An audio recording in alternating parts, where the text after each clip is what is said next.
This is Roman Comte, the general manager of the Mutiny Hotel, 1978 in beautiful Miami, where it is the advent of the cocaine trade. And he is a charismatic and incredible host who's trying to walk the incredibly fine line between the drug culture and the hospitality culture. Excellent. Yeah.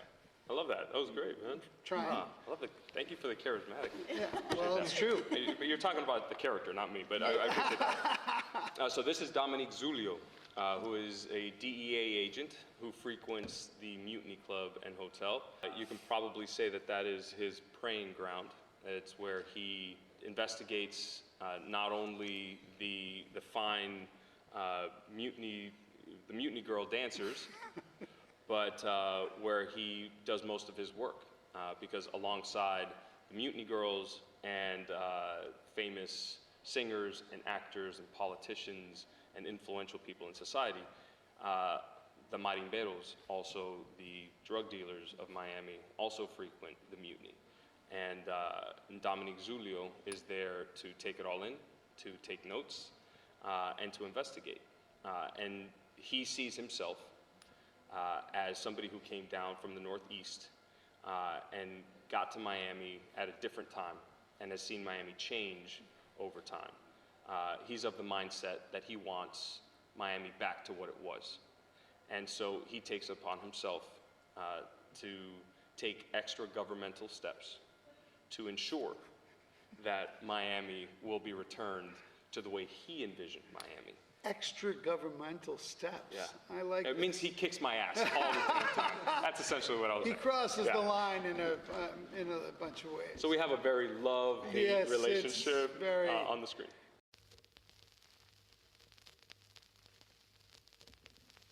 Oh, I love Michael Chiklis.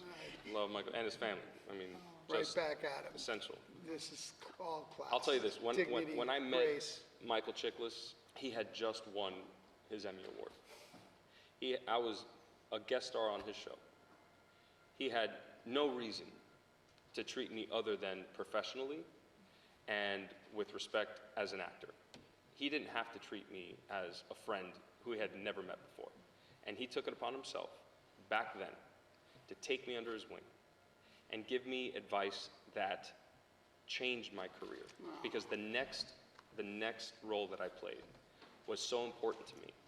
And he offered me a piece of advice as to how to play that role that not only showed me that you can be a #1 on a show, that you could be carrying around an Emmy, but you could still have a huge heart and be generous and help somebody who maybe didn't know as much as you and was just starting off, and you can show them how to be humane and a good person in this business. So don't ask me the question, why would you take this show?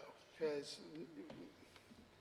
how do you not work with a guy like this? And it's not because he just flattered the hell It's the truth. out of me. It's not flattery. I mean, it is a little bit, but it is a little bit, but it's the truth. If it hadn't happened, if he hadn't been asked, if he hadn't rapped out, and I was full of blood head to toe, and I was in hair and makeup, and they were literally wiping me down, he should have been halfway to his house. And instead there was a knock on the makeup, hair, and trailer door, and he knew that was my last day. And he knew that I was gonna go do this big job. And he said, you know what, I couldn't leave without giving you this one piece of advice. That's who he is. And I know he's not gonna talk about it because that's who he is, but I'm happy that now we are here, and now your blog will know. That's it, it's out, dude. You know, Danny just presented himself as such a gentleman and like a spectacular talent. And, you know, quite honestly, I don't think, you know, well, I don't know what to say. Thank you, Danny. It's the reality. It's my experience of when I first met Michael. That's a long time ago now, actually. Like 20-something years. Can you believe it? Yeah. Wow. I mean, that was 2003, I think, too. Yeah, that's right. Wow. 21 years. Yeah, it's a long time ago. Yes, many moons. But to be able to sit here, to be able to talk about the work we've done in the past, in the 20 years ago past, but also to be able to talk about the work we just finished. Well, the greatest flattery I can say, aside from the gentleman and the husband and the father that this man is, when Chris Brancato, when I found out Danny was the lead, I went, oh, okay. Yeah, and I don't know how much better, because like you do things because of what's on the page and who's doing it. That's why, right? And we'll finish a scene together, a scene that probably should have taken 3 hours to shoot, and we're done in like boom. 2.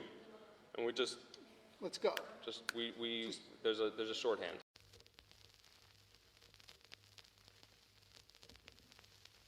Volatile.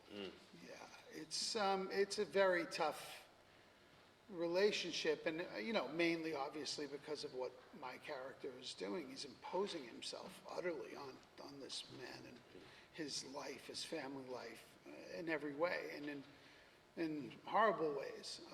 And again, for the ends justifying the means, he sees himself as being right, and also that his brother is an innately corrupt, horrible, reprehensible person, and he's going to, fuck it. Pardon my French. But, yeah, it's a game for these two characters. It's a game of full contact chess.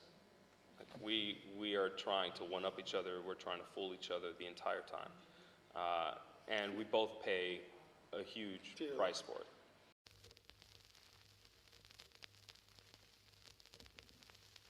Absolutely. Listen, I didn't feel like I was Zulio until I had that mustache on and the polyester and that pork pie hat, and then you go into the mutiny, and again, set deck did such an incredible job, and the wardrobe department and everybody involved really made it quite easy on us to step into the world.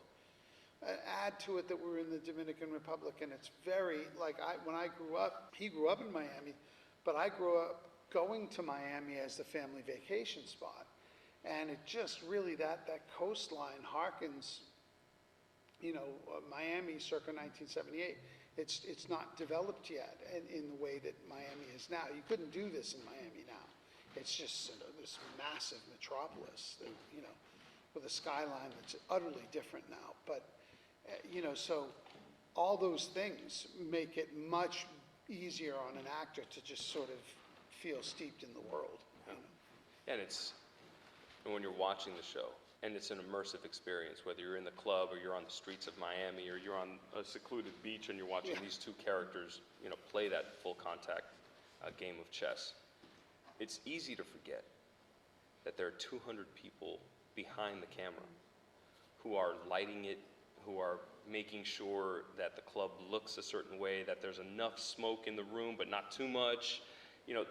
There's degrees that are and levers that are being pulled that as an audience member you shouldn't be thinking about, right? But as actors who are there every day, that is absolutely deliberate, right? There are people, artists behind the camera who are making it possible for an audience to feel immersed in this world. And this is something that Danny and I share. It's another reason why, again, people that you want to work with, because they have an innate understanding and appreciation. And then it's not just all about them.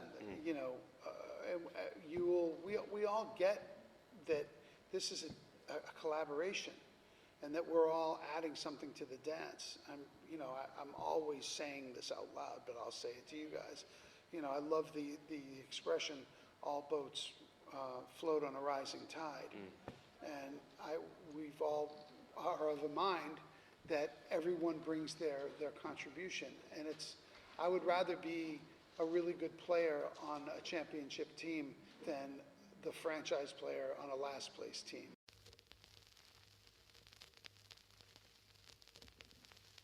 I want the audience to be entertained.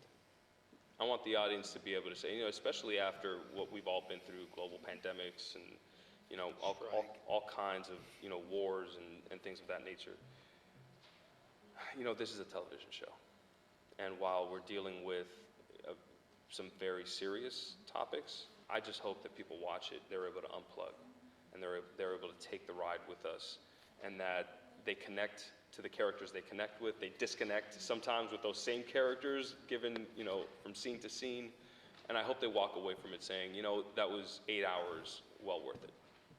Well, my reason for becoming an actor is I want to entertain you first and foremost, and if I can, if the perfect trifecta is if I can entertain you and also make you think and feel, just to create some level of to move you, as opposed to, sometimes you just watch something and you feel sort of oddly removed from it.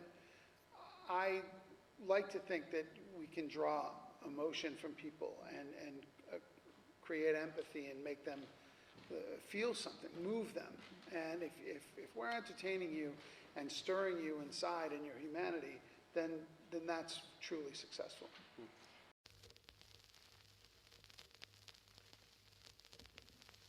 Yeah, my caridad de cobre, los Román Comte, caridad de cobre.